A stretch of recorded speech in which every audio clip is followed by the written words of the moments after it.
Bueno, hola, buenos días. Mi nombre es Aida Chan Figueroa, soy residente del segundo año del programa de ginecología oncológica y el día de hoy vamos a ver el tema de cirugía menos radical en el cáncer cervicouterino. Agradezco la presencia y la asesoría al doctor Cantú durante esta ponencia. Bueno, este es el esquema, la agenda del día de hoy. Y a manera de introducción, pues sabemos que el cáncer cervicouterino representa el número uno en el cáncer ginecológico y a nivel mundial representa el tercer lugar de los cánceres presentados en las mujeres, seguido del cáncer de mama y del cáncer de colorectal. Podemos ver en este mapa la distribución, tanto en incidencia como en mortalidad, que se trata de un cáncer que se presenta generalmente en países subdesarrollados o en vías de desarrollo. Y podemos ver cómo nuestro país pues, se encuentra en en uno de estos países subdesarrollados, presentando una mortalidad de alrededor de 5.6 a 8.8 casos muertes por cada 100.000 pacientes. Se estima que la edad promedio del cáncer cervicouterino es alrededor de los 50 años y a pesar de que el 45 al 50% de estas patologías se presentan en etapa temprana, en nuestro país y en nuestro medio, pues la mayoría de las pacientes que conocemos se encuentran ya en una etapa localmente avanzada. Si bien el manejo quirúrgico va a ser el tratamiento estándar en las etapas tempranas y sabemos que desde mediados del siglo XX la histerectomía radical pues se ha establecido como este estándar. Al hablar de este tema de una cirugía menos radical, pues consideramos que es importante poner este concepto y definirlo bien, que es el desescalamiento de la cirugía. A nivel de oncología, un desescalamiento del tratamiento, pues se va a tratar de omitir una parte del tratamiento y o hacer su duración más corta, siempre y cuando se mantenga o se busca mantener tanto la supervivencia y disminuir la morbilidad en las pacientes. Al hablar del desescalamiento en la cirugía, pues estamos considerando que vamos a utilizar abordajes menos invasivos, que vamos a hacer cirugías con menos extensión de resección de los tejidos y asimismo vamos a tratar de hacer cirugías que tengan menos daño a los tejidos y menos invasión. Todos estos puntos que mencioné, pues también aplican en el cáncer cervicouterino, que finalmente eso es lo que se ha tratado de hacer a lo largo del tiempo.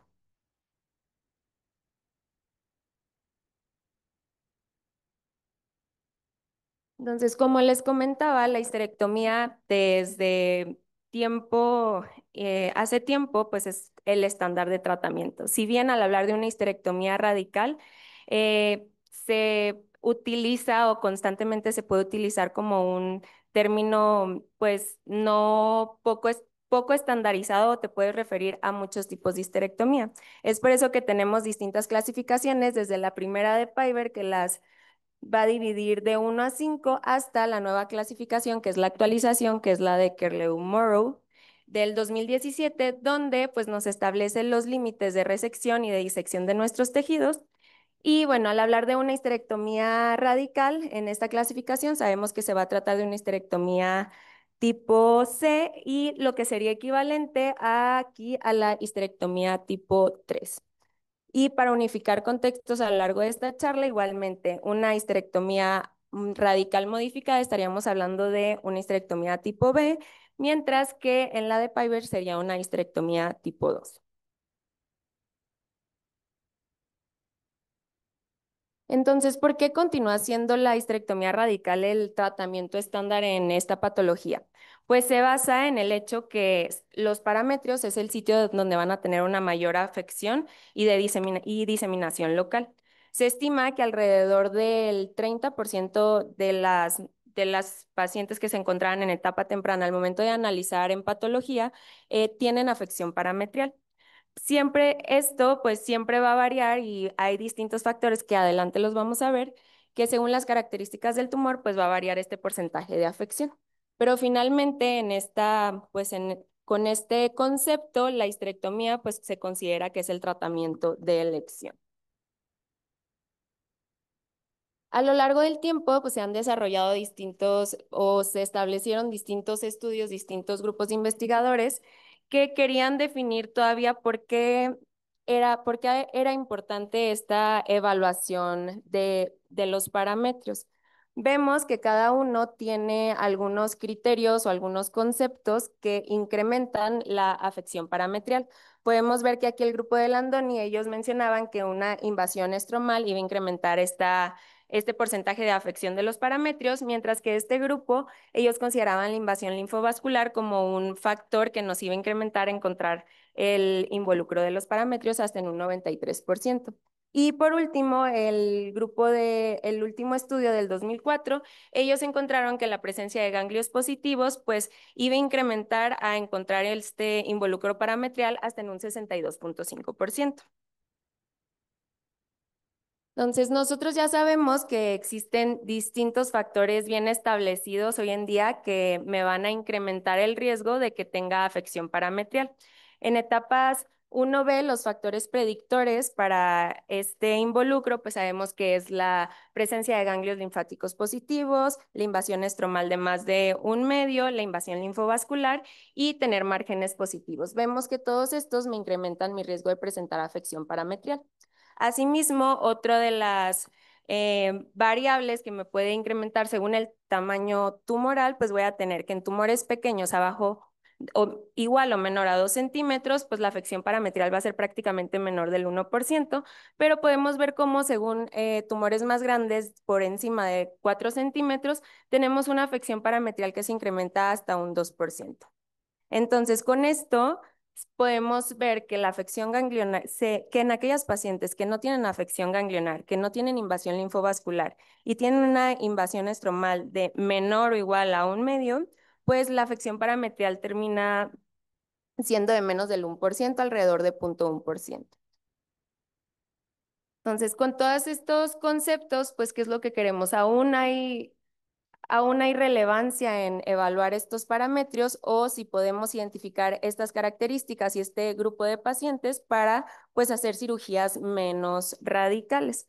¿Por qué nos interesa llevar a hacer cirugías menos radicales? Pues sabemos que este tipo de cirugías se presentan complicaciones. Una de ellas es la relacionada con la lesión del plexo hipogástrico inferior, la cual sabemos que pues tiene fibras autonómicas que van a estar relacionadas en función tanto vesical, función intestinal y función sexual, que finalmente la alteración de alguna de estas áreas pues va a determinar una mala calidad de vida en las pacientes. Sabemos que en general las complicaciones reportadas en una histerectomía radical varía entre un 26 a un 50%. Estas complicaciones las vamos a poder dividir en intraoperatorias, en complicaciones tempranas que se presentan en menos de 30 días o complicaciones tardías que se van a presentar posterior a 1 mes. Dentro de las complicaciones intraoperatorias, pues lo más comúnmente reportado son aquellas en relación a lesión vascular o una pues, presentación de hemorragia. Se estima que alrededor de el 25% de las pacientes intervenidas por una histerectomía radical va a requerir de alguna transfusión y se estima un promedio de pérdida de sangre en este tipo de cirugías entre 500 y 1500 mililitros. Todo esto se relaciona o lo relacionan con la disección de los parametrios tanto anterior como lateral. Dentro de las complicaciones tempranas, las más comúnmente presentadas pues, son aquellas relacionadas con el tracto urinario y la inervación. Sabemos que las complicaciones se van a ver relacionadas según la extensión del tejido que vamos a resecar.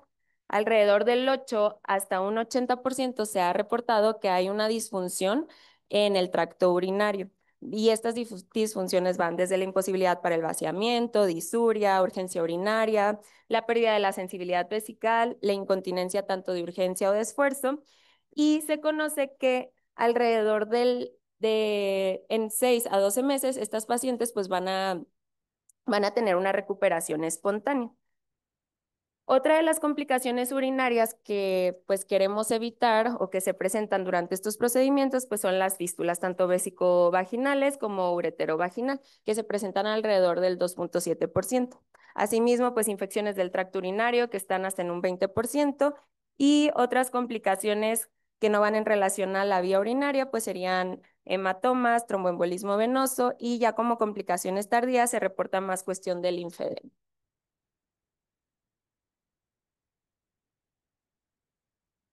Ok, entonces, con todo esto queremos, ya vimos que la histerectomía radical es el estándar, tiene complicaciones, vimos que queremos evaluar los parámetros, pero hay ciertos criterios que podemos determinar que nos van a orientar a que los parámetros pues no van a tener tanta afección.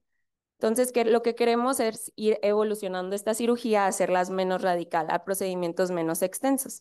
Desde años atrás, este estudio que se publicó en 1995 ya se establecía tanto la morbilidad como la mortalidad que se asociaban con la histerectomía radical y ya mencionaban o hablaban de una histerectomía radical modificada. En este estudio, que es un estudio retrospectivo, se evaluaron 375 pacientes que se sometieron a una histerectomía radical modificada por algún cáncer ginecológico. De estas, 105 pacientes pues tenían el diagnóstico de un cáncer cervicouterino. Y bueno, de las pacientes que fueron sometidas a los procedimientos, vieron que la tasa global de complicaciones de una histerectomía radical modificada fue de alrededor del 24%. Y podemos ver que las complicaciones, igualmente lo que les comentaba, más prevalentes serían aquellas relacionadas al tracto urinario, así como las fístulas. Y pues bueno, con esto podemos determinar que la histerectomía radical, pues es un procedimiento radical modificada, perdón, es un procedimiento que tiene menor morbilidad y sobre todo tiene complicaciones a nivel urinario. Ahora, posterior a este estudio, pues empezaron a realizar otros, este del mismo grupo que se publicó en 1998, donde buscaban evaluar la eficacia de la histerectomía radical modificada en pacientes con cáncer cervicouterino etapa clínica 1A, 1B, querían ver las tasas de recurrencia y querían ver la supervivencia global, ya no solo la morbilidad que causa. Este es un estudio retrospectivo en pacientes etapas 1A, 1B que fueron tratadas con la histerectomía modificada y le dieron seguimiento a 5 años. Y en total, pues fue un estudio que incluyó pocas pacientes, 56 pacientes, y ellos vieron que la supervivencia global a 5 años era del 96.4% y las tasas de recurrencias a 5 años fue del 3.6%. Pero algo interesante que podemos observar es que las recurrencias solo fueron en pacientes que en estadios 1B2, es decir, en pacientes que tenían tamaño tumoral por encima de los 4 centímetros. Algo importante aquí a recalcar son estas variables que vuelven a aparecer, que son el tamaño tumoral y la invasión linfovascular, que presentan una menor supervivencia global y pues con una significancia estadística.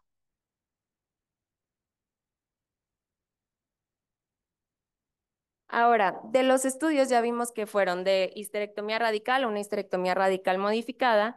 Ahora tenemos otros estudios que buscaban comparar la histerectomía tipo 2 con la histerectomía tipo 3. En este estudio del grupo de Landoni, el grupo italiano, buscaba determinar el impacto que tenía la radicalidad de las pacientes con cáncer cervicouterino. Este fue un estudio prospectivo que se aleatorizó en dos grandes grupos, la histerectomía tipo 2 y la histerectomía tipo 3. Y bueno, los desenlaces que ellos buscaban evaluar era la supervivencia global, la supervivencia libre de enfermedad y además querían ver patrones de recaída y evaluar la morbilidad, tanto temprana como morbilidad tardía. Y bueno, ellos lo que observaron es que en cuanto a la morbilidad temprana de los diferentes tipos de histerectomía, no hubo una diferencia, pero sí observaron una diferencia en todas las morbilidades tardías, que se presentó en un 13% en aquellas que se fueron llevadas a una histerectomía tipo 2, comparado con las que se hizo una histerectomía tipo 3, que fue del 28%. Igual la tasa de recurrencias, el porcentaje de recurrencias que presentaron, en realidad no hubo una diferencia que fue del 24 a un 26%. Además, en este estudio podemos ver cómo en el análisis de ciertas variables que influían en la supervivencia global, volvemos a tener las mismas variables que son el tamaño tumoral, la invasión linfovascular y también el compromiso del estroma y de los ganglios positivos. Entonces, esto nos va encaminando, vemos cómo a través del tiempo fueron saliendo estos factores que nosotros actualmente ya conocemos.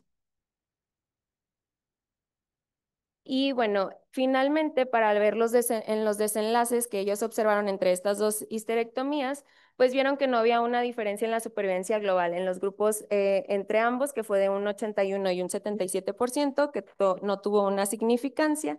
Y además, algo importante que les quiero recalcar es que hicieron un análisis donde dividían los tumores, el tamaño tumoral en aquellos tumores arriba de 4 centímetros, donde podemos ver que las histerectomías, ambas líneas, no se separan, pero sí se separan o sí tiene significancia el tamaño tumoral, donde se encuentra que tiene una menor supervivencia global aquellas pacientes con tumores por encima de 4 centímetros.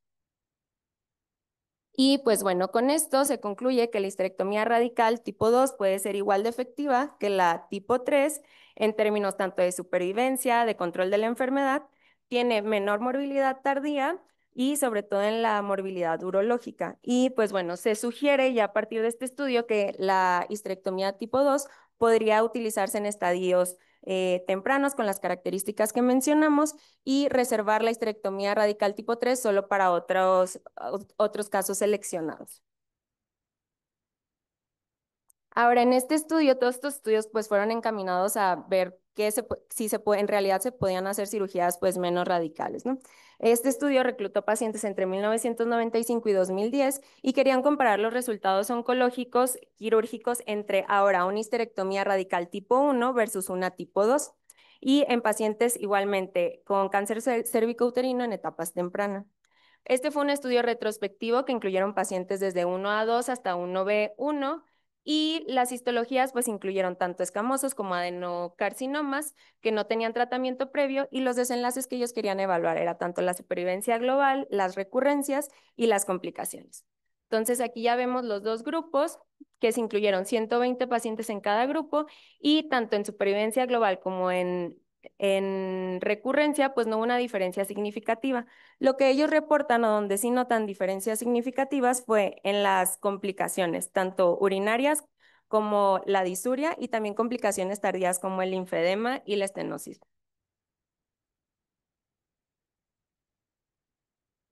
Ahora, con todos estos estudios que les mencioné, pues viene la pregunta si en realidad la histerectomía radical pues todavía tendría una función o todavía tendría un papel en el cáncer cervicuterino en etapas tempranas, porque pues como ya vimos, estas cirugías tienen una mayor morbilidad, el hecho de hacer la parametrectomía pues nos puede tener un mayor riesgo de dañar el plexo hipogástrico y pues las disfunciones que ya les comentaba.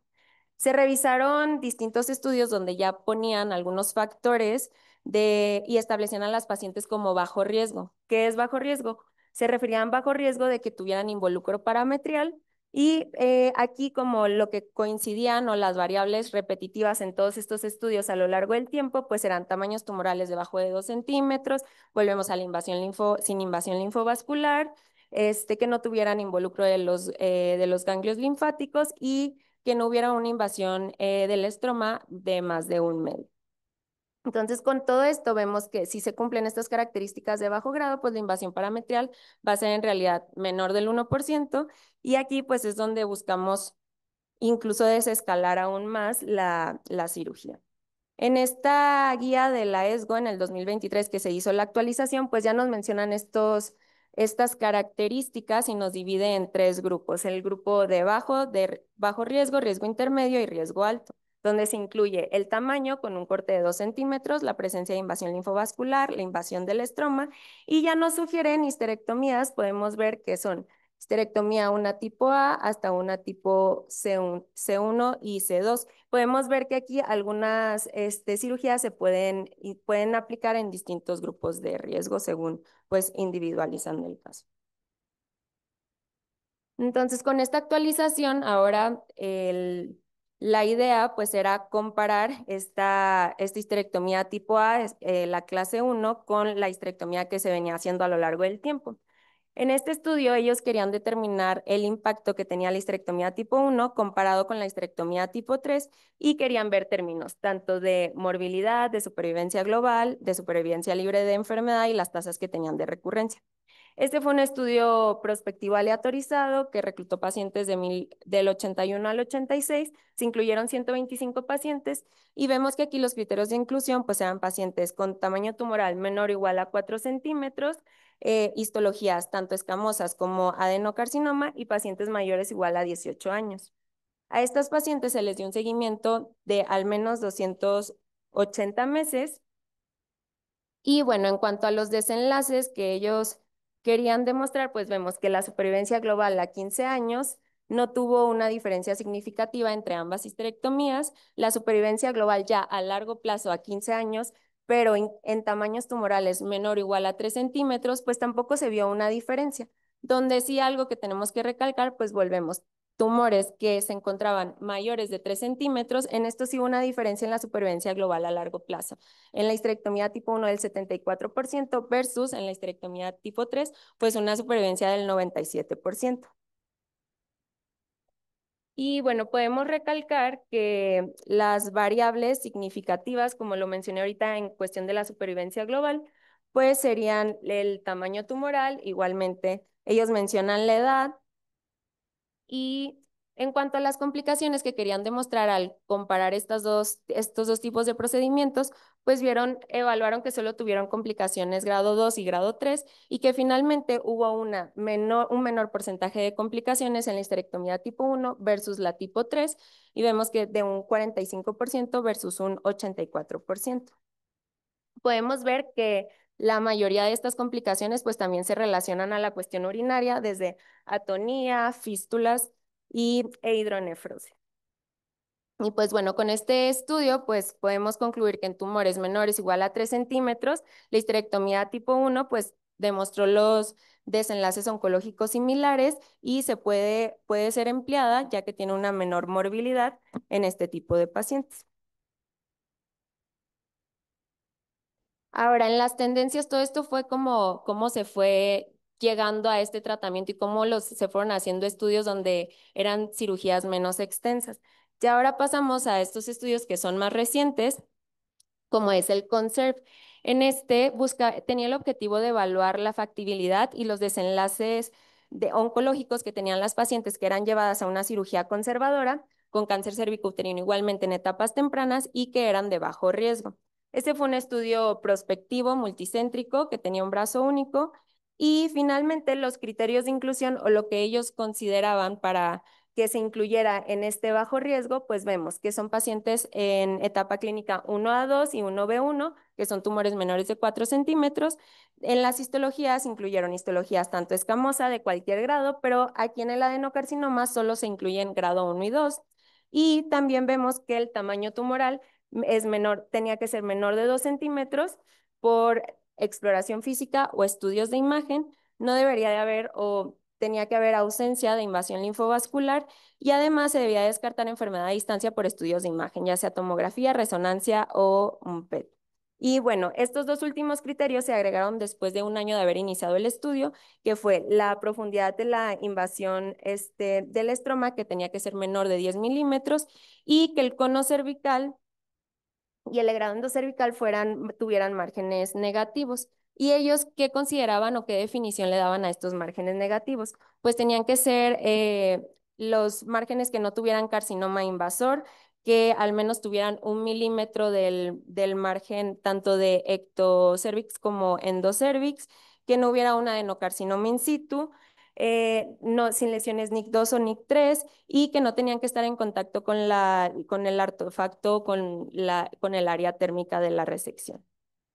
Y bueno, con todos estos criterios de inclusión, pues querían ver tanto tasa de ganglios pélvicos positivos y también la calidad de vida, que finalmente la calidad de vida en este estudio ahorita no se reporta.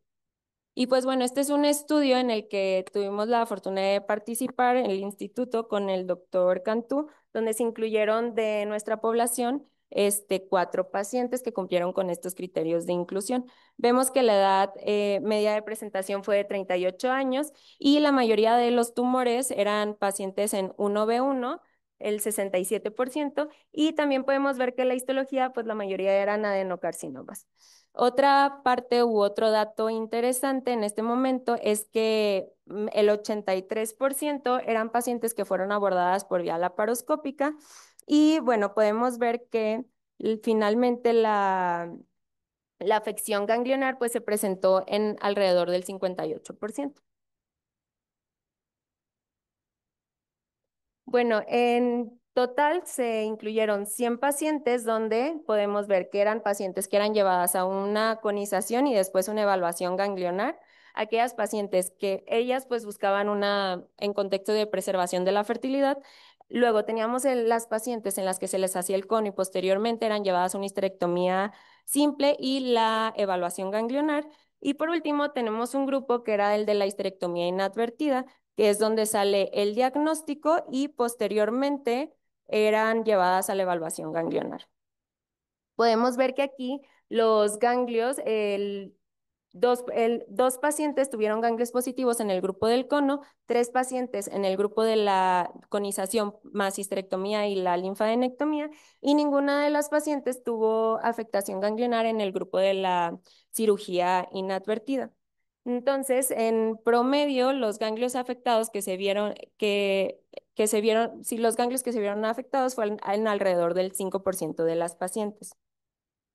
Por otra parte, vieron la recurrencia a 2 años, que fue un total de 3,5%. Vieron que en el grupo de la conización se presentó en un 2,4%, en el grupo de la histerectomía con la linfadenectomía fue en solo una paciente que representaba el 2,5%, y finalmente donde sí se vio un mayor porcentaje de recurrencia fue en este grupo de las pacientes donde eran inicialmente como una histerectomía inadvertida. Y podemos ver que no hubo ninguna recurrencia en el grupo de la histerectomía. Ahora, al hablar de eventos adversos, pues ellos reportaron que hubo un total de 2%, pero refieren que es de eventos adversos graves, es decir, eventos 3 y 4. Y bueno, con esto presentado, ¿qué es lo que nos lleva o qué es lo que nos concluye o podemos intuir con este estudio? Pues que realizar cirugías conservadoras, tanto aquellas pacientes que fueron llevadas a una conización o una histerectomía simple, en pacientes que cumplan los criterios mencionados, que eran consideradas de bajo riesgo, pues la cirugía menos radical podía ser segura en cuestión tanto de recurrencia, de afección ganglionar, y pues factible, también con una baja prevalencia de eventos adversos grado 3 y 4. Otro de los estudios que a la par del CONCERT también se estaban reclutando y finalmente tuvo resultados es el del grupo canadiense.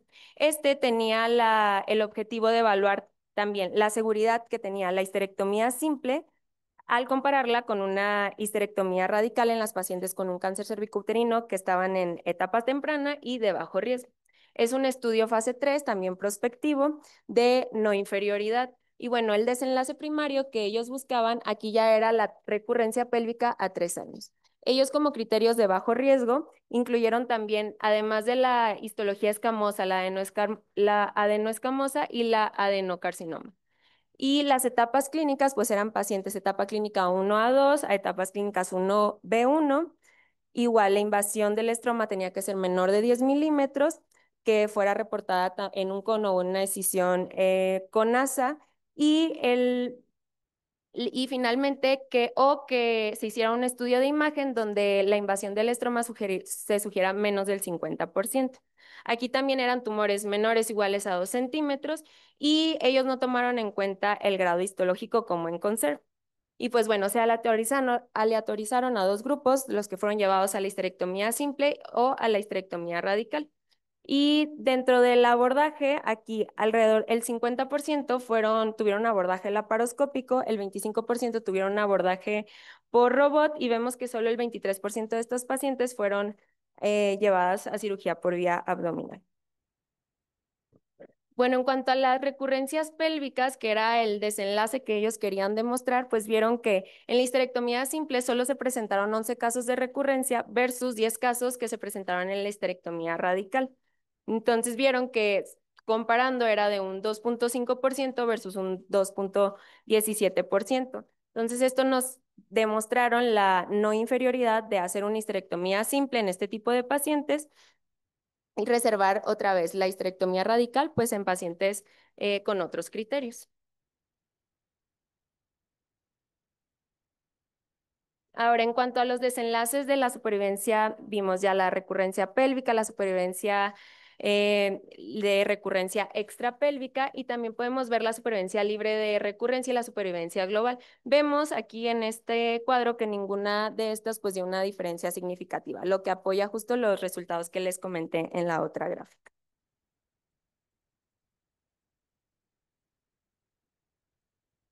Además de las recurrencias, pues ellos vieron o estaban interesados en las complicaciones.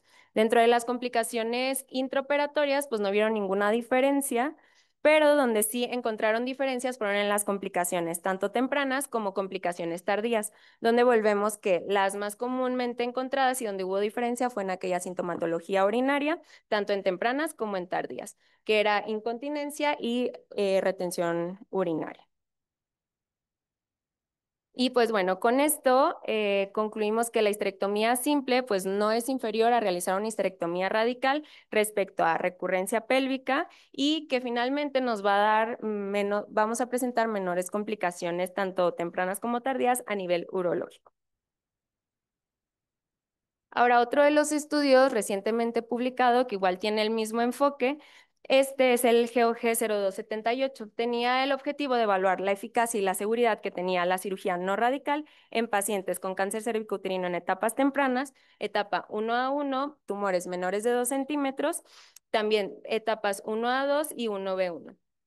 Bueno, además del objetivo de la eficacia y la seguridad, pues también presentaron resultados en cuanto a la fertilidad post realización del cono.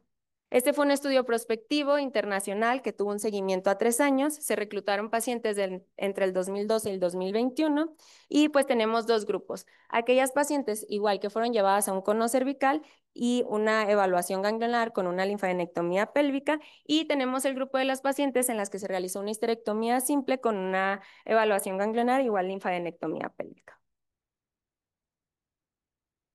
Bueno, en estas pacientes finalmente nos reportan los eventos adversos y la morbilidad que tuvieron al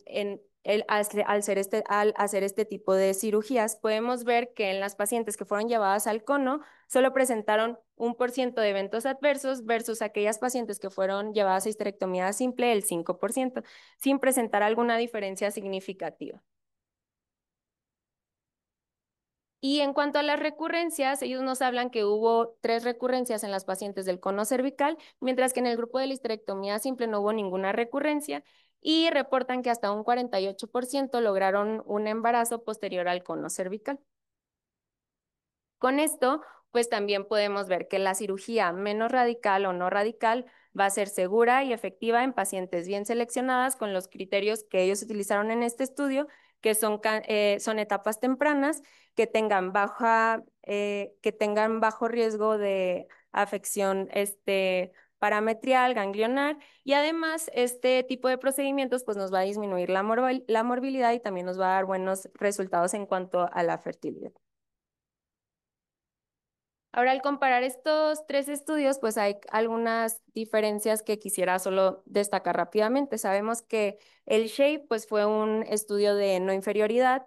En el CONSERV, que incluyeron 700 pacientes, fue el que tuvo mayor número de pacientes, mientras que en el CONSERV se incluyeron 100 pacientes.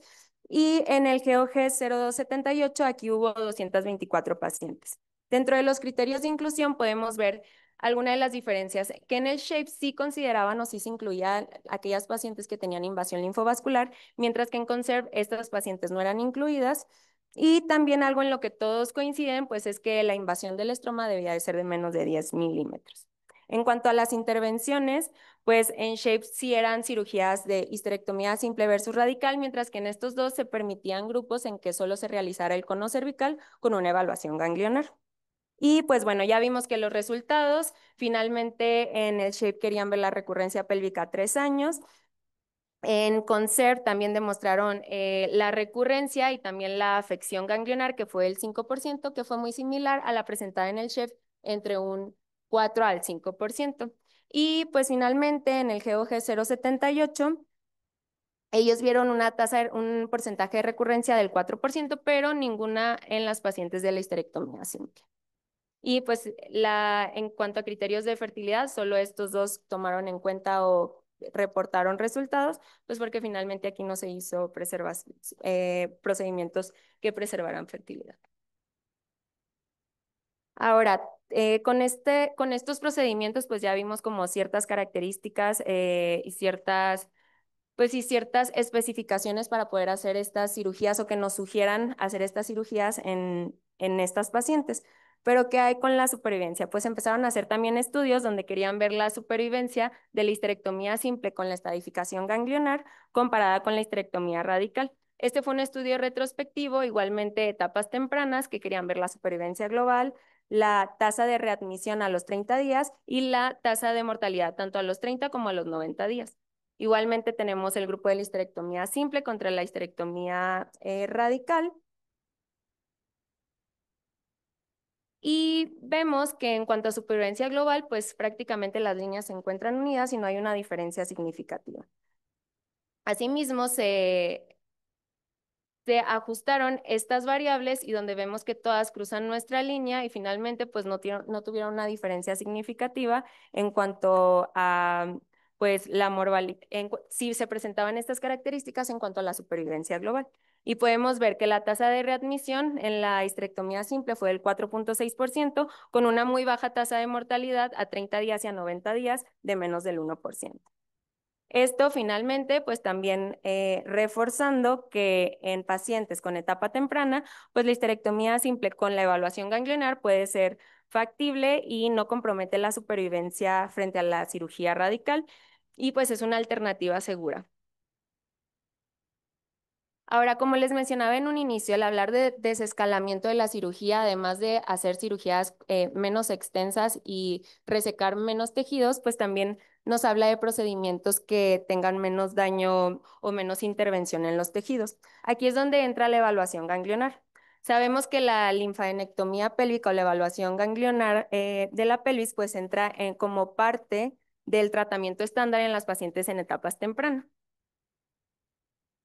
Pero también hay distintos estudios, así como hemos llevado a disminuir la extensión en las cirugías, pues también hemos llevado a disminuir esta extensión o estos procedimientos a nivel de la linfadenectomía pélvica.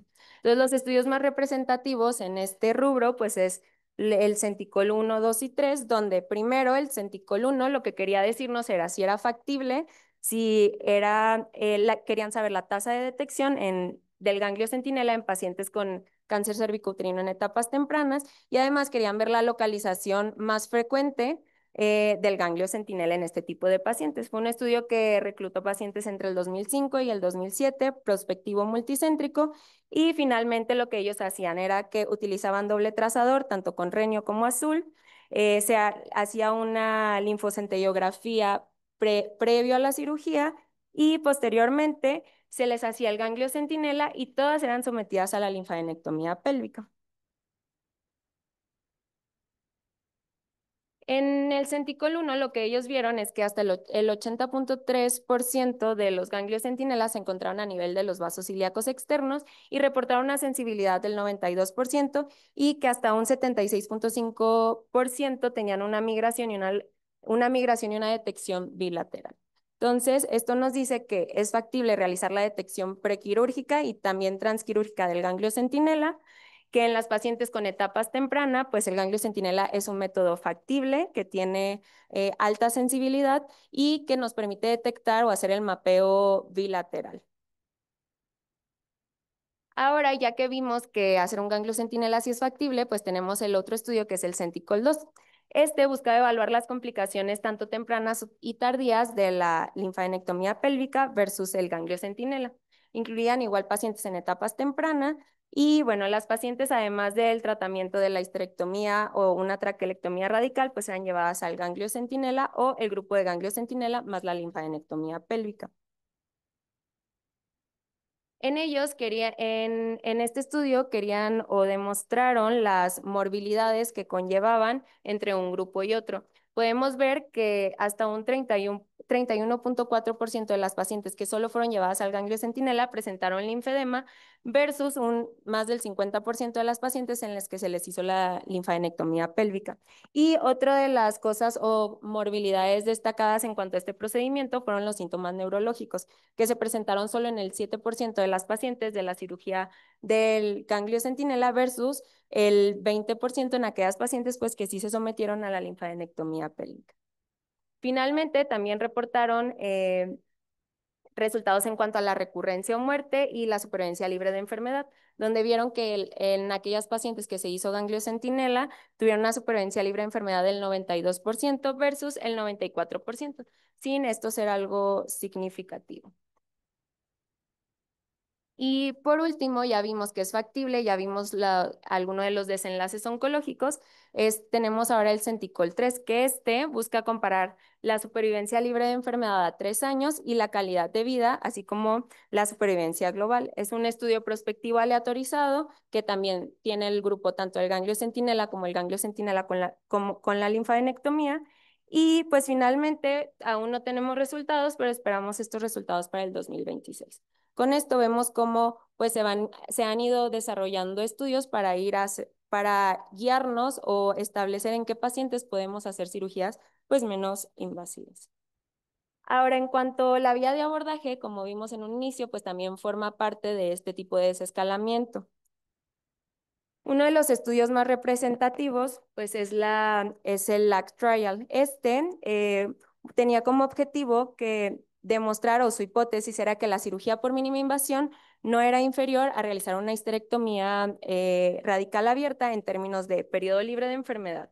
Y bueno, el objetivo pues era demostrar la no inferioridad y se reclutaron pacientes entre el 2008 y el 2017. Fue un estudio prospectivo fase 3 que se llevó a cabo en 23 centros. Aquí podemos ver que eran pacientes en su mayoría en etapas clínica 1B1 y además eran pacientes con buen estado funcional y fueron llevadas a cirugía por mínima invasión, este grupo, o cirugía abierta. Dentro de la cirugía de mínima invasión, pues tenían distintos procedimientos o distintas formas de abordaje. Y lo que ellos querían o demostraron en su análisis, pues era la supervivencia libre de enfermedad o la muerte. Vieron en este análisis que vemos cómo hay una significancia estadística en cuanto tanto recurrencia como muerte que se presentaba con mayor frecuencia en el grupo de la cirugía de mínima invasión. Con estos hallazgos que tuvieron, vieron que la supervivencia, el periodo libre de enfermedad a 4.5 años en la cirugía abierta era el 96% versus el 86% en aquellas pacientes que fueron llevadas a una cirugía de mínima invasión. Y en la sobrevida global también hubo una diferencia del 99% en la abierta versus un 93%. Con esto, pues se emitió una alerta y coincide justamente en el 2017 cuando el abordaje por mínima invasión pues empezó a declinar en este tipo de pacientes, se vio que se asocia a una mayor recurrencia y a un menor periodo libre de enfermedad y pues en general también la sobrevida global pues fue menor. Ahora con todo esto que vimos pues ya tenemos bien estandarizado o pues establecido el tratamiento que podemos realizar según las etapas clínicas que tenemos. Algo que me interesaría recalcar, que es de cómo viene el tratamiento en las guías, pues es que ya se incluye con todo esto aquellas pacientes que pueden ser sometidas a cirugías pues menos radicales, es decir, aquellas pacientes que no tengan invasión linfovascular, que tengan márgenes negativos y pues justo los criterios que estábamos viendo en los estudios, tamaños tumorales menor o igual a 2 centímetros y la profundidad de invasión. Entonces aquí ya podemos considerar o ya se incluye en nuestras guías una histerectomía extrafacial y la evaluación ganglionar, no como estaba desde un inicio, que era una histerectomía radical. Y bueno, pues sabemos que como quiera, la histerectomía radical pues va a tener un papel en otro escenario de pacientes, pero pues sí poder identificar este grupo en el que nosotros podemos hacer procedimientos menos invasivos. Y por último, me gustaría pues tocar un poco el tema de la calidad de vida en estas pacientes. Finalmente, todos los estudios que ya demostramos en cuanto a desenlaces oncológicos, que es factible, que es seguro, en qué escenarios, pues ahora también ver el impacto o la tendencia de los estudios que tienen en la calidad de vida y en las complicaciones y lo que genera en las pacientes. En este estudio, que fue el GOG 078, ellos querían evaluar los desenlaces de las pacientes en quienes se realizaron estas intervenciones menos radicales que tenían sobre la función física, que incluía función vesical, función sexual, la calidad de vida, y también evaluaron otros parámetros como la ansiedad en cuanto a su diagnóstico oncológico, preocupaciones sobre el linfedema y reproductivas. Pues finalmente son el mismo grupo de pacientes en etapas tempranas. Fue un estudio prospectivo multicéntrico que incluían pacientes del 2012 al 2021 y pues sabemos que tenía los dos grupos, en aquellas que se preservó la fertilidad, aquellas que no tenían preservación de la fertilidad.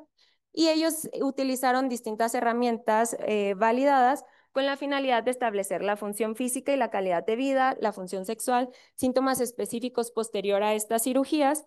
Y estos cuestionarios los aplicaron dentro del primer mes, de las 4 a las 6 semanas, a los 6, a los 12 y por último a los 18 y a los 24 meses. Es decir, fueron evaluando a lo largo del tiempo con estas escalas para ver pues justo estos rubros posterior a la cirugía.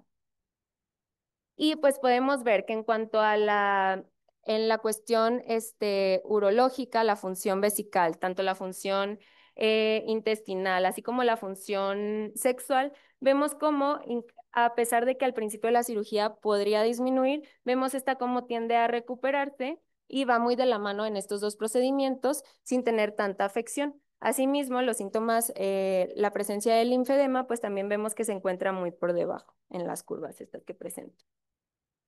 Y en cuanto a la calidad de vida, igualmente al inicio de la cirugía está un poco más abajo, pero finalmente esta calidad de vida se recupera y siempre pues presentando buenos resultados en cuanto a este aspecto.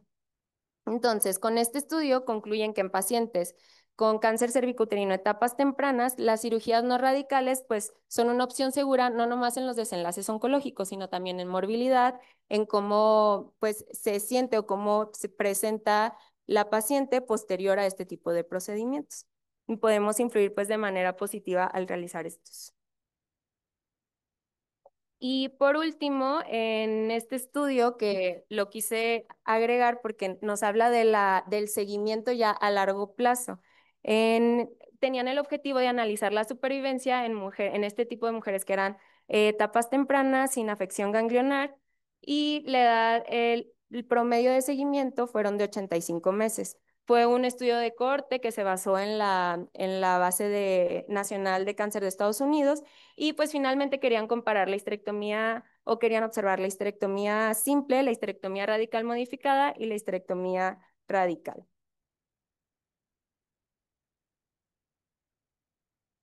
Algo interesante en estos grupos, pues vemos que en cuanto a la supervivencia libre de enfermedad en estos procedimientos, pues no hubo una diferencia significativa y pues teniendo a 10 años una supervivencia del 89% en la histerectomía simple versus 91% en las histerectomías más radicales sin en realidad tener una significancia.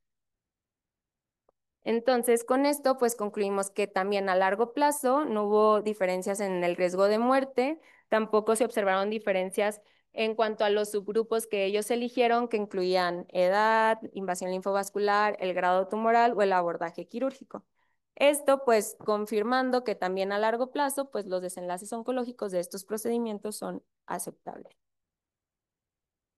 Y pues a manera de conclusiones, sabemos que pues es posible realizar cirugías menos radicales en pacientes que tienen que ser bien seleccionadas sin interferir en los desenlaces oncológicos, que es justo el concepto del desescalamiento. Y pues también hay que enfocarnos no solo en los desenlaces oncológicos, sino en la calidad de vida de nuestras pacientes. Y pues bueno, ya en este rubro se están corriendo y se están desarrollando más estudios que tienen la finalidad de llegar a cirugías pues más simples o menos radicales.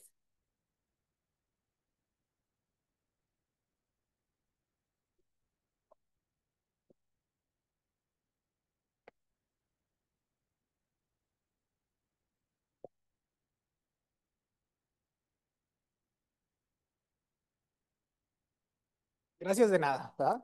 ¿Nos vas a parar ahí? ¿Qué pasó? ¿Quién sabe? Bien, como pueden ver, los procedimientos menos radicales no son exclusivos de cáncer bicuterino. En general, los tumores ginecológicos a lo largo de los últimos 10 años al menos, el tratamiento menos radical ha sido la constante, no solo en cervix, sino en endometrio y también en ovario. Eso está súper padre y eso está fenomenal porque estamos haciendo cosas buenas para nuestros pacientes sin un impacto en sus desenlaces oncológicos. Sin embargo, eh, ¿qué pasa cuando tenemos que hacer un procedimiento más radical y nunca lo hemos visto? ¿Qué va a pasar? Pues lo que está pasando es que, al menos en Estados Unidos, los residentes están, digamos que, no conformes con su entrenamiento porque están teniendo menos procedimientos radicales que cuando necesitan hacerlos tienen una alta tasa de complicación. Es un artículo que salió publicado en el 2023 en el Gynecologic Oncology Reports, donde se hizo una evaluación, una encuesta a fellows gringos, como 300 residentes, donde se les explicaba y se les preguntaba cómo se sentían con diferentes procedimientos. Y eso lo vimos la semana pasada, que comentaba el doctor Solís, pues yo nunca he visto una exenteración, y luego alguien por ahí comentaba, no, pues que sí tuvimos una quién sabe cuándo, y etcétera, etcétera. Entonces, justamente les preguntaban a los residentes, ¿cómo te sientes con histerectomías radicales? Me siento bien. ¿Cómo te sientes con cirugías especificadoras de ovario? Ah, pues me siento más o menos bien. ¿Cómo te sientes con una esplectomía? Me siento pésimo, nunca he visto una, no sé cómo se hacen. Oye, ¿cómo te sientes con exenteraciones? Horrible, no sé qué pasa, no sé qué hay que hacer, no tengo idea. Oye, ¿cómo te sientes con ureterostomías? Si me preguntan, yo solo he visto una y la vimos hace un par de semanas. Pues yo nunca había visto una, no había tenido necesidad de verlas. Y eso es lo que está pasando ahora.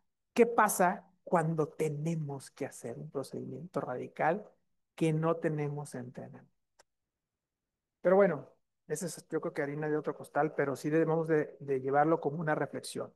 Sí estamos haciendo menos cosas, menos radicales, estamos viendo que puede ser bueno para los pacientes, que no tienen un impacto en su calidad de vida, en los procedimientos menos radicales, etcétera, etcétera. Pero entonces, algo que también veía ahorita con Aida es, a ver, si tú me dices que la tasa de afección parametrial puede ser tan alta como el 30%, entonces, ¿cómo es que me estás recomendando hacer cirugías menos radicales? ¿No será que las estoy dejando los márgenes positivos o tener enfermedad parametrial sin darme cuenta? Pero decías tú al principio que los parámetros van del 0,5 hasta el 62% de afección parametrial. Sí que eso lo que mencionaba era que los estudios a lo largo de la historia eran como los porcentajes que ellos tenían, pero al ver las características para riesgo o como factor predictor de tener invasión parametrial, pues eran distintas, no era igual en cada estudio y eran pues estudios con variables distintas. Pero según la variable que ellos encontraban, era el porcentaje que tenían de afección parametrial. Y era lo que comentaba, el tener ganglios positivos, el tener invasión linfovascular, era donde más reportaban estos porcentajes. Y finalmente, nosotros identificar estos factores que ya conocemos que nos va a incrementar el involucro parametrial, pues podemos definir en quiénes sí hacer estas cirugías menos radicales. ¿Salim? Bueno, mientras aquí, mientras Salim prende aquella cosa, a ver, doctor, tú que estabas toda la clase chateando, el Centicol 1, ¿qué fue lo que valió? A ver, Pamela, tú que estabas chateando también, el Centicol 2, ¿qué era lo que evaluaba? Eso tiene importante. Vienes a la clase y estás chateando, o estás chateando, o como Kimberly y Luz estaban dormidas. No tiene sentido venir a la clase. No, o sea, pobre Aida Chan, la puse como chancla como 3 veces porque su clase no estaba buena, para que se esfuerce y haga una muy buena clase y ustedes no pongan atención. ¿Salim? Sí, digo, creo que explicaste muy bien a través de la línea del tiempo cómo ha ido desescalándose el manejo. De hecho, es algo que, digo, en algún momento yo decía, pues si estos estudios ya existían desde antes del 2000 o por ahí en el 2000, sí, con Landón y demás, porque como que hubo una regresión ahí, pero bueno, sabemos que muchas veces tiene que ver la popularidad de los investigadores. Dos preguntas. Digo, mencionaste muy bien que hay un grupo muy particular de pacientes que sí digamos, que se les puede hacer la cirugía menos radical. Pero ¿cómo hacer la evaluación? Es decir, ¿cómo puedes tú predecir que ese grupo de paciente es el ideal para hacer la histerectomía? Mencionaste resonancia, mencionaste conos, hay que hacerles conos a todos los pacientes, entonces en donde tú creas que puedas hacer una histerectomía simple. Esa es una pregunta. Y la segunda pregunta es, uno de los factores muy importantes que tú mencionaste también es el tamaño tumoral, ¿sí? Igual, tomando en cuenta desde el punto de vista patológico o desde el punto de vista por imagen. Pero ¿qué pasa cuando tienes un tumor, por ejemplo, fragmentado? Bueno, no necesariamente fragmentado, sino que haces el cono a lo mejor y que te dicen, mide 1 centímetro, pero está en contacto con el borde, ¿sí?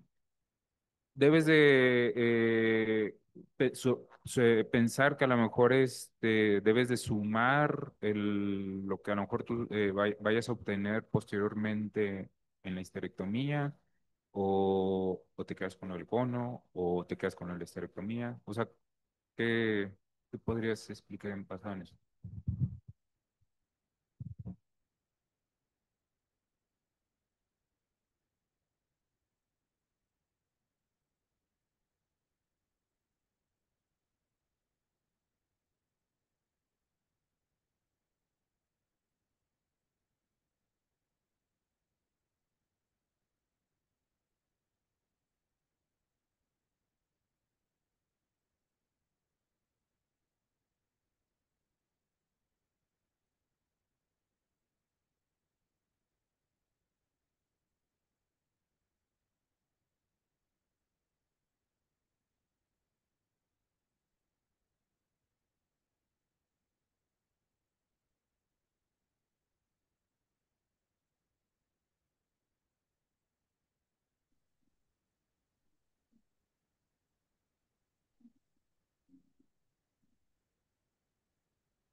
Total, no entendí. ¿Qué te diría? O sea, ¿y tu exploración física, qué, qué tan buena es en comparación con la resonancia magnética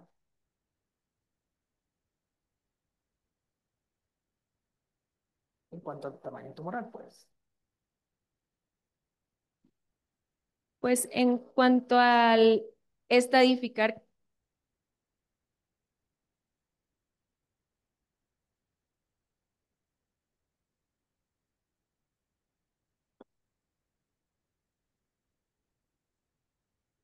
pues no, no es tanto. No, claro que no. O sea, hay una diferencia como el 30%. O sea, no hay una concordancia entre la imagen y tu examen físico. Eso es clarísimo. Entonces, hay que tenerlo en cuenta siempre, sobre todo en estas etapas más tempranas. Hay que hacer evaluación por imagen, es fundamental. Ahora, la siguiente pregunta podría ser, ¿un ultrasonido te sirve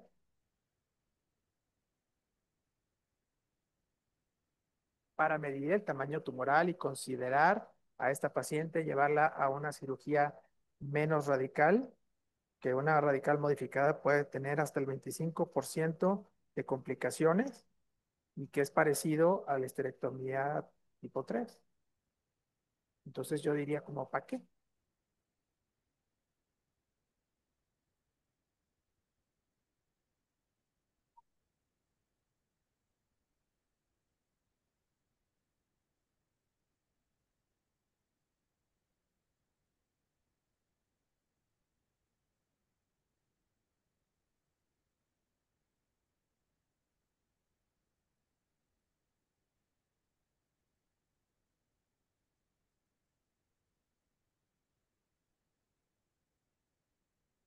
Ale, ¿tú qué opinas? ¿Ves lo que está diciendo? Que si el parámetro lo voy a ver por ultrasonido, que quién sabe qué. ¿Tú qué opinas? A ver, según lo que has leído hasta ahorita. Eh, Pues coincido con la idea de que la resonancia magnética sí sería lo ideal, No, pero pero estamos hablando de un ultrasonido. pues el ultrasonido bajaría mucho la sensibilidad para MEFRI, eh, pero si no tenemos otro recurso, pues sí lo utilizaría, pero no, yo creo que no sería como la primera. O sea, el ultrasonido bien realizado, con gente que está con experiencia desde el punto de vista teórico y una sensibilidad y una especificidad alta para el tamaño tumoral. Para el tamaño, Para yo tamaño lo tumoral. podría considerar. Aunque dicen también que puedes identificar ganglios, yo lo dudo mucho, pero se supone que sí puedes identificar los ganglios también. Pero bueno.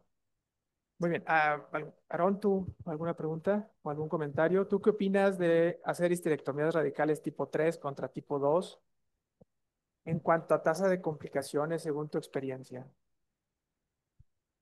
Bueno, lo primero es, me quedé pensando mucho en lo que comentabas acerca de que cada vez hacemos procedimientos menos radicales.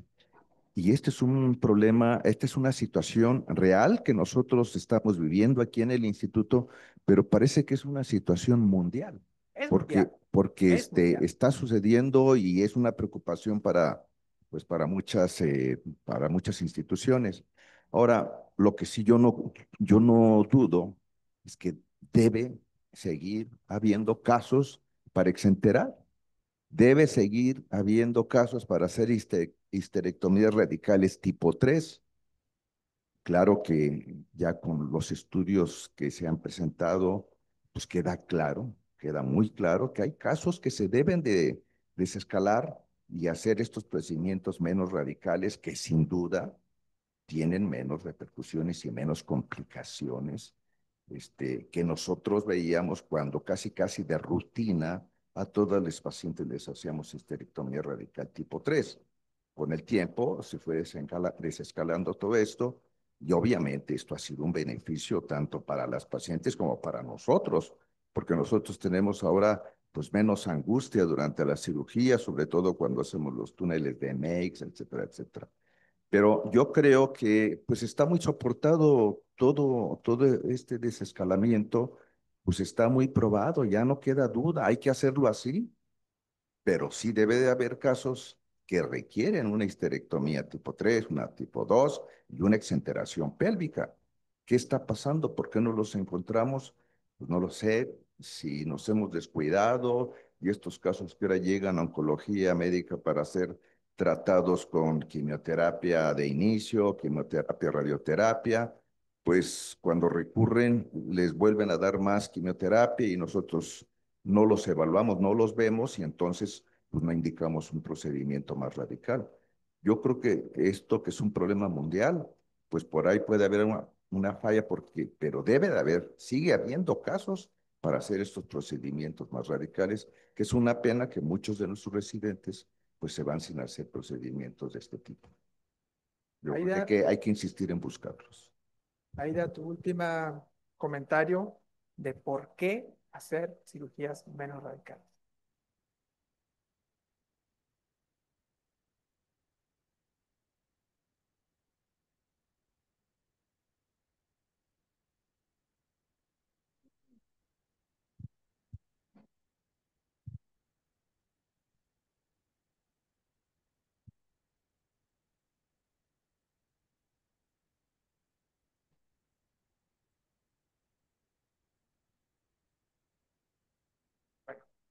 Perdón. Bueno, yo tengo una última pregunta. Gracias, Aida, por la clase. Veíamos todos los factores que debemos contemplar para ofrecer este tipo de cirugía, los factores, las características, factores de riesgo. Pero hay algo en lo que nosotros nos podemos enfocar en decir, este pesa más sobre este, o sea, el tamaño tumoral pesa más sobre el que tenga una invasión estromal menor a 10 milímetros, porque creo que no siempre vamos a tener o cumplir con todas estas características. Deberíamos como basarnos más en alguna. Ándale, esa es muy buena pregunta.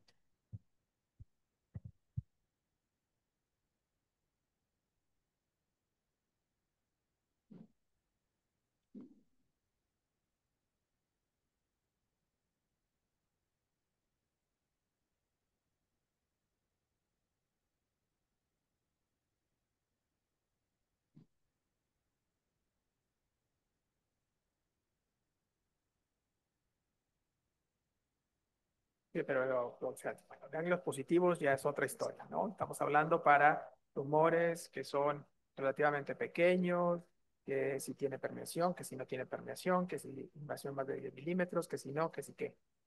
¿A qué le tendrías que poner más? Si tuvieras que escoger uno, ¿cuál sería más importante? Invasión linfovascular parece que es el factor de riesgo más importante para la afección ganglionar, que es lo que te va a cambiar el tratamiento al final del día.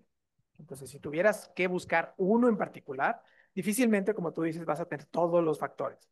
Pero si tuvieras que buscar uno, pues a lo mejor vas descartando. No, y sabes qué, pues que si tiene permisión linfovascular, híjole, me queda duda si tiene invasión de más de 10 o no milímetros del estroma, está en 2.5 centímetros, chin, será melón, será sandía, si es de bajo grado, si es de alto grado, si es adeno, si no, si es adenoescamoso, si no, qué edad tiene la paciente. Entonces, es una forma de medio ir haciendo un árbol de decisiones que a veces no es fácil hacer. Muchas Gracias. gracias.